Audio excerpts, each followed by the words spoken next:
I'd like to talk about sustainability as an indie dev because it's something I think about a lot, and it's actually something I worry about, and it weighs pretty heavily on me. And I think sustainability is really important, to me at least, because I want to continue making indie games. I want this to be a career. I want to be able to support my family while doing this, so I need to make games that are financially successful. And that can prove challenging. When I started being an indie developer in 2008, I worked on Retrograde for 4 years, and Retrograde was a financial disaster. It was well received critically, but unfortunately it was a financial disaster. I've spoken about this many times, probably too many times, but I think out of pocket we spent about 140K. We sunk that into the company, and I don't think we got that back, we did get that back, I think minus the, we lost some money with taxes. I don't know if we just didn't do the accounting right, but but yeah, I think maybe we're, out of pocket, we've gotten paid back that 140K, but essentially that's valuing our time at $0 for 4 years, and I don't think we'll ever be able to get that back. Certainly, Retrograde is still available, but and people talk about indie games having long tails, but I think the long tail is proportional to your sort of best sales, and our peak for Retrograde was very low, and so that's unfortunate, but certainly it was a learning experience, and even if it were financially successful, I don't think it would even have been emotionally worth it, just because it was a very hard development cycle, and that's something I've talked about at GDC and whatnot. But now with Infinitap, we're doing things differently.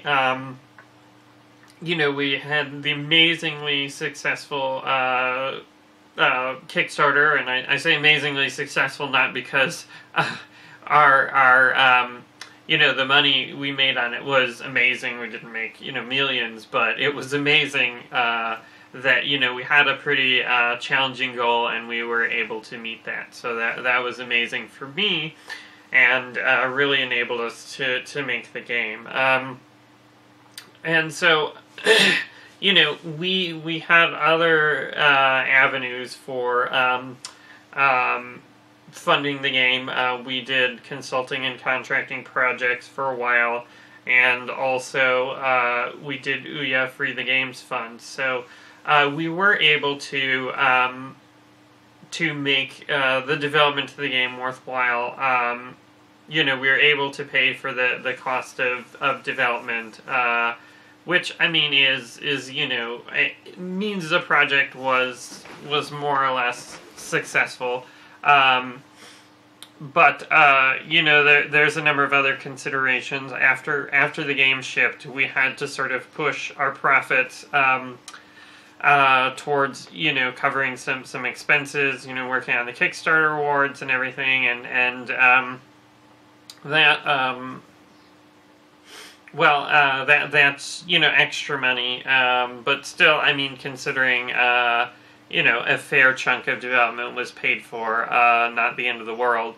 But the thing is that at least in my mind, the goal is to be able to pay for the development of your next game. And so if you can pay for the development of your next game, then you can hopefully use the profits from the next game to keep funding subsequent games. And it's a little tough to figure out exactly, how much money we may make from Neverending Nightmares, but I don't think it's going to be enough to cover the development of our the project we're working on currently.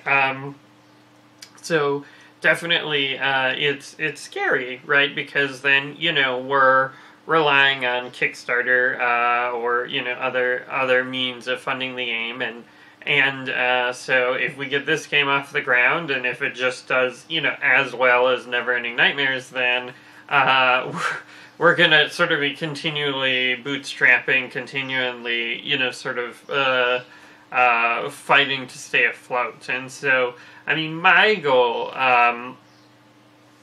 is to make enough money to fund 2 projects, because then we can weather a loss, and I think that is very important, because not every game can be successful, and there's a lot of risks and a lot of experimentations, and if you can't afford to make a mistake, then that's a really tough position to be in. And I've been thinking about this for a while, and it definitely weighs heavily on me. I read a post on Lost Garden, a blog, and the developer there was saying that basically they want to create a hit that can finance 10 games, and then basically, because that's sort of the way only 1 in 10 games really become successful for them. And I mean, certainly I would love to be in that position, but right now I'm worried about funding just the next game, and I think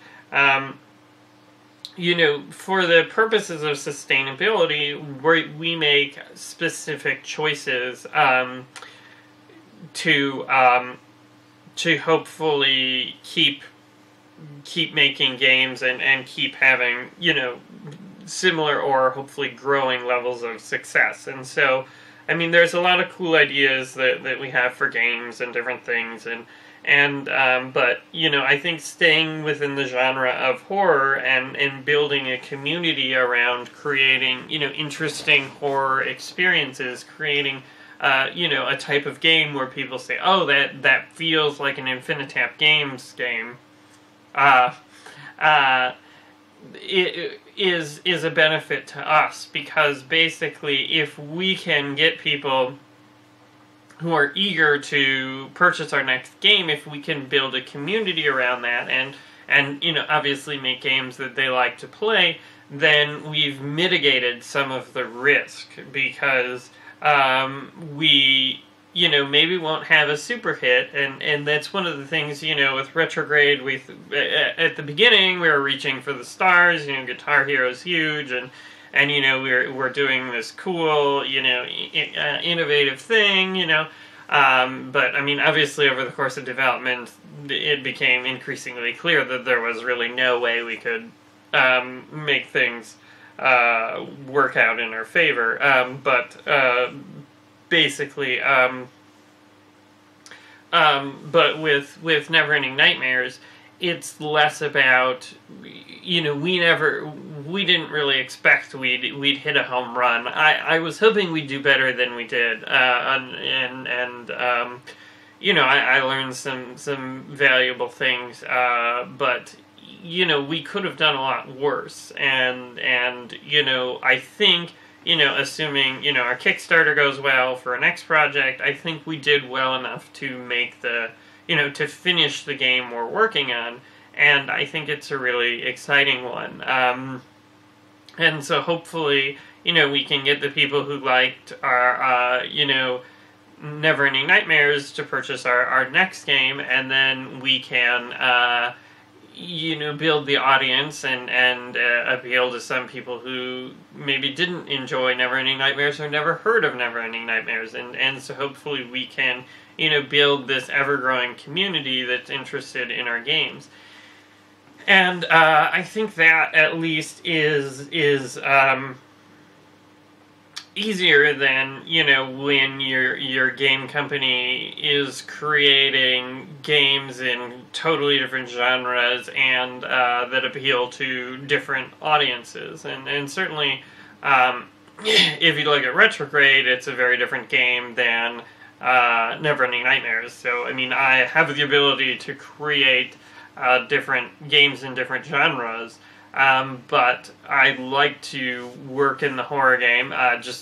Personally, that interests me, but also I think it's better for sustainability because we can build this community that, hopefully will be excited about our next game and will give us the benefit of the doubt and purchase the game because they like what we're doing. So if you're an indie developer, definitely give some thought to your sustainability plan. Hopefully yours is a little less scary than mine, but we're all doing the best we can. So thanks for watching.